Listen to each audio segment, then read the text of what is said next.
On en est ce matin au 16e jour de guerre en Ukraine. Des bombardements signalés cette nuit à Kherson, ville du sud, aux mains des Russes, et à Loutsk, ça c'est une ville de l'ouest, c'est plus rare. Les Ukrainiens accusent les Russes d'avoir attaqué un réacteur nucléaire expérimental dans la grande ville de Kharkiv, au moment donc où les Européens se réunissent à Versailles pour tenter de faire pression sur la Russie. Mais on est loin des sanctions décidées au début de la guerre, Martin Bourdin. Parce que l'unité affichée par l'Europe au début de la guerre est en train de s'effriter, d'abord à cause de la dépendance européenne envers les hydrocarbures russes. Impossible pour l'Europe, malgré ce sommet, de s'entendre sur un embargo total sur le gaz ou le pétrole vendu par Moscou, comme ont fait les États-Unis par exemple.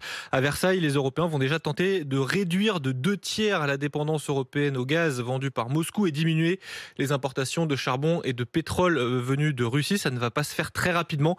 L'objectif fixé pour l'UE par Ursula von der Leyen, la présidente de la Commission européenne, c'est d'être indépendant des énergies fossiles russes d'ici 2027, donc dans 5 ans. L'autre grand sujet discuté à Versailles, c'est une éventuelle intégration de l'Ukraine à l'Union européenne.